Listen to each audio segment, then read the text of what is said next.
Bonsoir tout le monde, dernière vidéo. Alors ce sera un sujet beaucoup plus léger, je vais parler des échecs. Je m'y suis remis il n'y a pas longtemps en fait parce que j'ai découvert un TikToker que je trouve très pro, très intéressant, très créatif au niveau du contenu aussi. Il s'appelle Julia Song. C'est un maître international d'échecs et vraiment il a une très bonne pédagogie. C'est très intéressant, ça te donne vraiment envie de découvrir les échecs, même si t'es novice quoi. Et en fait, moi, je voulais dire que quand j'étais petit, j'aimais bien les échecs. Mais le truc, c'est que j'ai arrêté complètement pendant très longtemps parce que j'étais vraiment seul dans mon entourage à aimer ce genre de jeu. Et il n'y avait pas encore chess.com quand j'étais petit.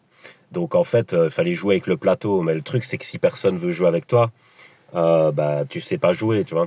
Donc c'est pour ça que j'ai arrêté. En fait, quand j'étais petit aussi, j'habitais dans une cité et j'ai voulu initier mes potes aux échecs parce que j'avais un petit jardin, vraiment très petit, mais bon quand même, il y avait assez de place pour mettre une table, deux chaises et un plateau d'échecs. Et au début, bah ils ont kiffé parce que c'était un truc nouveau, tu vois. Donc j'avais carrément réussi à réunir plein de gens et tout. Ils regardaient les autres jouer. Mais tu t'ennuies vite, tu vois, surtout quand on est jeune à cet âge-là et tout. Donc, ils ont regardé 5 minutes, puis après, ils sont repartis jouer, tu vois. Mais par contre, celui qui est pris dans le jeu, il aime bien, il kiffe, donc il joue. Et donc, tu fais ta partie. Mais le truc, c'est que ils ont décroché assez vite aussi parce que ça bouge pas assez, tu vois. Et donc, il y en a, ils ont joué quelques fois avec moi, puis ils ont dit, ouais, non, ça m'intéresse plus, je préfère faire du foot ou autre chose, tu vois, du vélo, des trucs. Et donc, voilà, donc là, je me suis retrouvé à ne plus pouvoir jouer à ce moment-là, et c'est là que j'ai arrêté. Mais maintenant, il y a chess.com, donc tu peux faire des parties en ligne tant que tu veux. Et puis aussi, bah, il y a ceux qui donnent envie, donc des gens comme Julia Song, euh, que j'ai découvert aussi, mais lui, il m'a pas trop donné envie forcément de rejouer aux échecs, mais il l'a il l'a présenté sous un angle qui fait que les échecs, ça devient quelque chose de convivial, tu vois, ça devient quelque chose de commun. C'est plus réservé à une élite dans un coin ou tu vois, parce qu'en fait, lui, son contenu, c'est il montre sa partie d'échecs en direct ou en différé, mais il commente. Mais sa façon de commenter, c'est un peu humoristique, tu vois. Il le fait comme un commentateur de NBA, tu vois, aux États-Unis, quoi. Il gueule dans tous les sens et tout. Alors, c'est- ça anime et ça rend plaisant de regarder la partie, tu vois. Et surtout qu'il fait souvent des blitz, donc c'est assez rapide. Ça monopolise pas ton temps à fond, comme si tu regardais une partie pendant 4 heures et que le gars déplace une pièce tous les quarts d'heure, tu vois ce que je veux dire.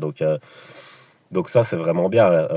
Donc moi, j'ai vraiment kiffé leur contenu, vraiment, Julia Song et Garta 59, je pense.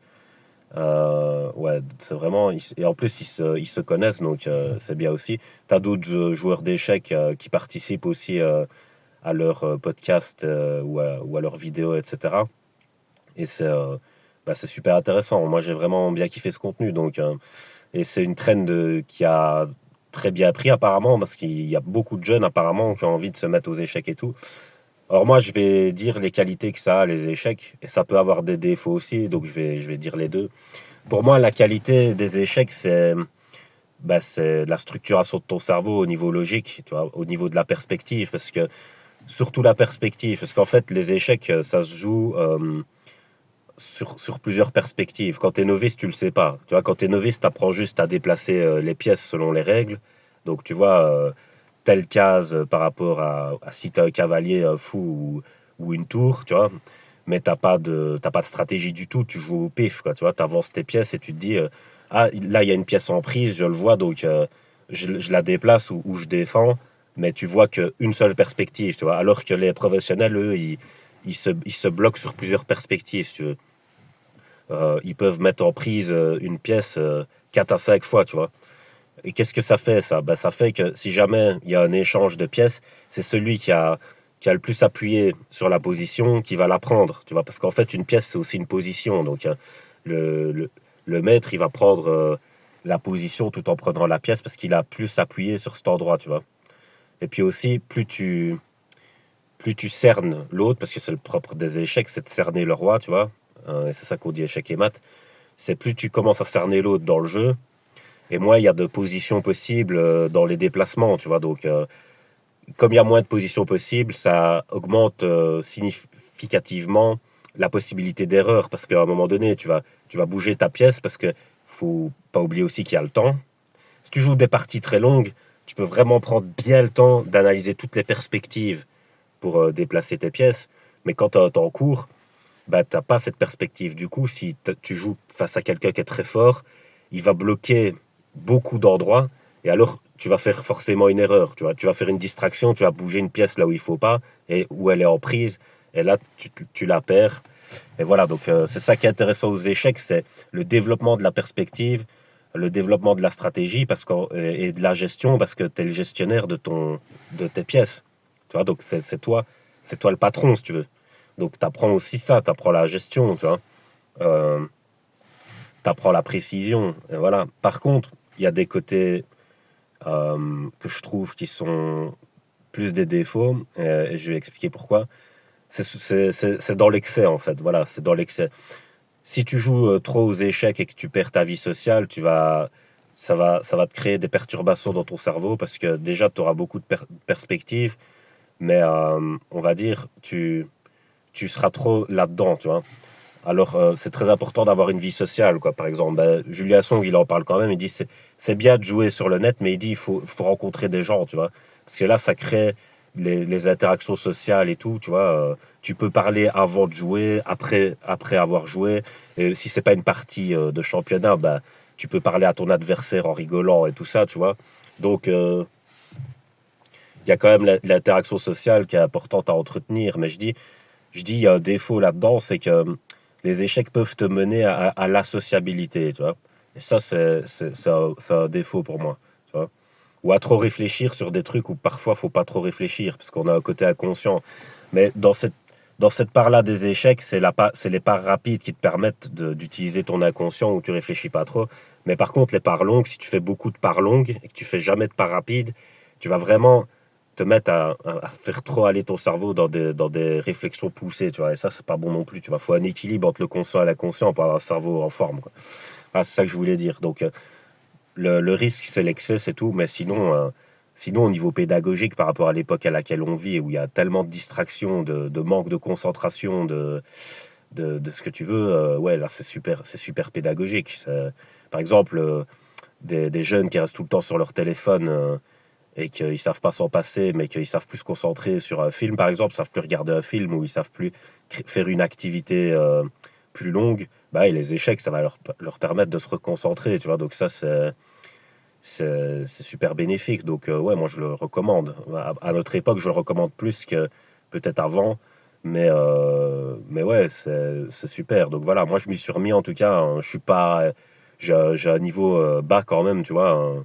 Je suis pas tout en bas, mais je suis pas loin de tout en bas quand même, parce que je viens de m'y remettre. Donc voilà, mais j'apprends plein de trucs et j'ai appris quand même rapidement parce que ça fait pas si longtemps que ça que je m'y suis remis et je trouve que j'ai appris très rapidement plein de trucs, tu vois. Par exemple, en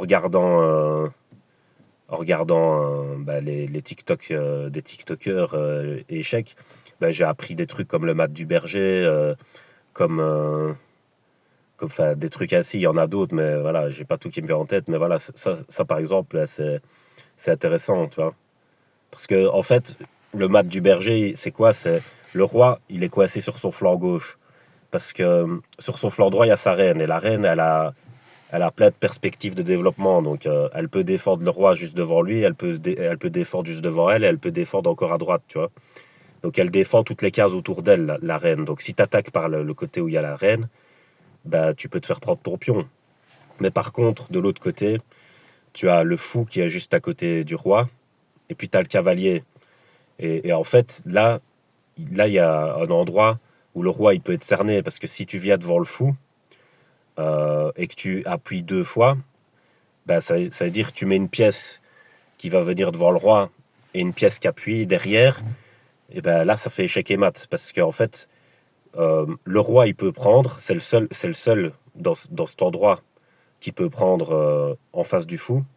Parce que le fou, il prend en diagonale, il prend pas en face. Donc le roi peut prendre, mais le truc, c'est que s'il prend, comme il y a l'autre pièce qui couvre derrière, bah, elle prend le roi. Donc le roi, il peut pas prendre, tu vois. Donc en fait, il est échec et mat. Et tu as plusieurs façons de faire le mat du berger. Tu peux le faire avec la dame et le fou, en venant mettre la pression avec la dame et le fou, mais tu peux aussi le faire avec le cavalier et le fou, avec le cavalier et la dame. Et en fait, si le joueur il fait pas attention à bien protéger le flanc gauche de son roi, il peut se prendre un mat du berger à n'importe quel moment de la partie, tu vois. Donc voilà, c'était juste pour expliquer ce que j'avais appris. J'espère que je l'ai bien fait. Donc voilà, je voulais dire aussi ouais, que je regarde les tournois maintenant. J'ai vu celui en Norvège où Magnus Carlsen a perdu contre Gukesh.